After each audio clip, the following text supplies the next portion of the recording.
សួស្តីអ្នកទាំងអស់គ្នាយើងត្រឡប់មកជួបគ្នាសារជាថ្មីហើយអញ្ចឹងថ្ងៃហ្នឹងយើងមកដឹងអំពីប្រវត្តិរបស់ Granger ទ្រូទាំងអស់គ្នាប៉ុន្តែមុននឹងចូលដល់វីដេអូសូមពឹងអ្នកទាំងអស់គ្នាមួយជួយចុច Subscribe Channel YouTube ខ្ញុំម្នាក់មួយក៏ដូចជា Follow Facebook Page របស់ខ្ញុំម្នាក់មួយផងអញ្ចឹងកុំឲ្យខាតពេលវេលាយូរយើងទៅទស្សនាសាច់រឿងទាំងអស់គ្នាមានរឿងនិទានមួយបានកើតឡើងជុំវិញចក្រពត្តិដែលនិយាយអំពីតន្ត្រីករម្នាក់ដោយគ្មាននរណាម្នាក់ដឹងថាគាត់មកពីកន្លែងណាទេគឺមនុស្សគ្រប់គ្នាគ្រាន់តែហៅគាត់ថាជាអ្នកលេងវីយូឡុងដ៏កំណាច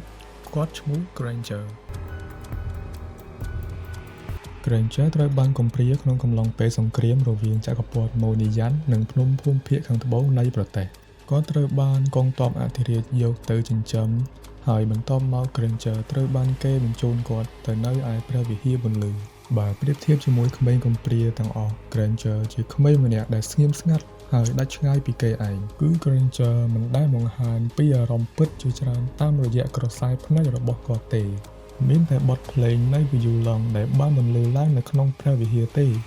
ដែលអាចឲ្យ Granger បង្ហាញពីអារម្មណ៍ពិតនៃការជឿចាប់ទៅលើអ្វីទាំងអស់ដែលបានបាត់បង់រហូតដល់តន្ត្រីត្រូវបានបញ្ចប់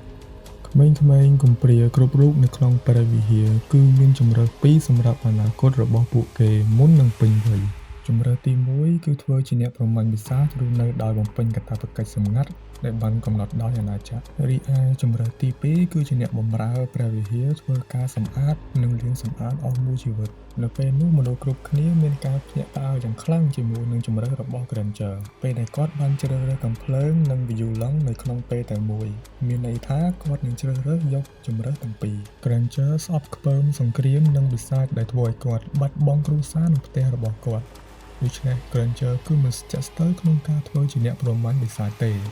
Granger គឺរីករាយជាមួយនឹងតន្ត្រីរបស់គាត់និងបំផែបទភ្លេងដ៏ពិរោះរបស់គាត់ឲ្យคล้ายទៅជាសមរភូមិដ៏ក្តៅគគុកពាក្យផ្ទាល់ខ្លួនរបស់គាត់ Granger គឺថាតន្ត្រីអាចធ្វើឲ្យគាត់សប្បាយរីករាយចាប់តាំងពីគាត់ទទួលបានវីយូឡុងរបស់គាត់ Granger បានលេងភ្លេងចម្លែកគ្រប់ទីកន្លែងដែលគាត់ទៅជាមួយនឹងវីយូឡុងរបស់គាត់សំឡេងដែលរំខានពីវីយូឡុងរបស់គាត់គឺជាសំឡេងអាក្រក់មួយដែលអាចធ្វើឲ្យគូប្រជែងរបស់គាត់បាត់បង់ស្មារតីនិងការយកចិត្តទុកដាក់ចំពោះគូសត្រូវ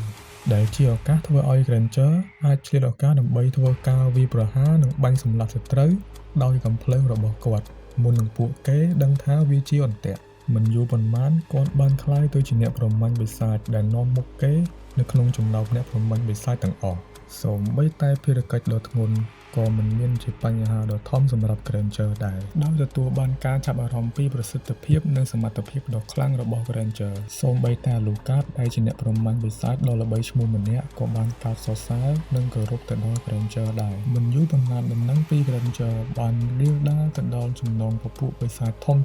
ដរាបណាពួកបិសាចឮសំឡេងដ៏កំសត់គួរឲ្យស្អប់ខ្ពើមនៃវីយូឡុងរបស់ Granger ហើយពួកគេនឹងស្វែងរកផ្លូវរត់យ៉ាងលឿនបើមិនដូច្នេះទេគឺត្រូវបានភ្លុករសជាតិក្រកាំភ្លើងរបស់ Granger ហើយ